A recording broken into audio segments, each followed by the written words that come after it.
প্রতিদিন যদি 1 মিনিট আমি আমল করি আর এটা নিয়মিত করি আমার মৃত্যু পর্যন্ত, ইনশাআল্লাহ দেখা যাবে আমার আমল নামায় আমলের বিশাল পাহাড় জমা হয়ে গেছে। কিভাবে সেটা, কিসে আমল আমরা 1 মিনিটের ভিতরে এত আমল করতে পারি?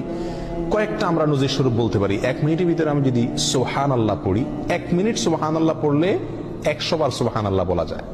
এটা পরীক্ষা করে দেখা হয়েছে, আপনি পরীক্ষা করে দেখতে পারেন।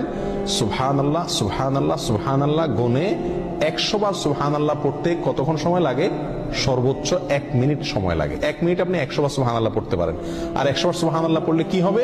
সহিহ মুসলিম হাদিসে আসছে, নবী সাল্লাল্লাহু আলাইহি ওয়াসাল্লাম বলেছেন, কেউ যদি 100 বার সুবহানাল্লাহ পড়ে, আল্লাহ সুবহানাহু ওয়া তাআলা তাকে 1000 নেকি দান করেন। 1000টি বিনিময় আল্লাহ তাআলা তাকে কিয়ামতের ময়দানে দান করবেন 100 বার সুবহানাল্লাহ পড়লে। তাহলে প্রতিদিন যদি আমি 1 মিনিট সুবহানাল্লাহ পড়ি শুধুমাত্র, তাহলে প্রতিদিন আমি 1000 করে নেকির মালিক হয়ে গেলাম। 30 দিনে 30,000। এভাবে হিসাব করেন সারা বছর, সারা জিন্দেগি কি পরিমাণ দাঁড়াবে ইনশাআল্লাহ। 1 মিনিটে আরো কি করতে পারি আমরা? 1 মিনিটে আমি 10 বার সূরা ইখলাস পড়তে পারি। কয়বার? 10 বার। পড়ে দেখেন 1 মিনিটে 10 বার পড়া যায়।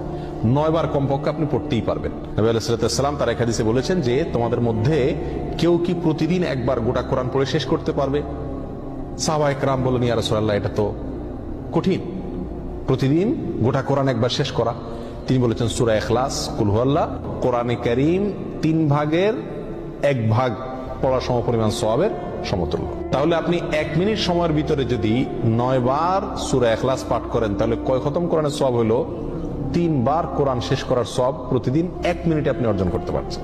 আল্লাহ সুবহানাহু ওয়া তাআলা আমাকে প্রতিদিনে 1440টা মিনিট দিয়ে থাকেন। এখান থেকে 1টা মিনিট যদি আমি আমলগুলো করি এবং সারা জীবন নিয়মিত করি, আমলের বিশাল বড় পাহাড় ইনশাআল্লাহ আমার আমল নামায় যুক্ত হয়ে যাবে।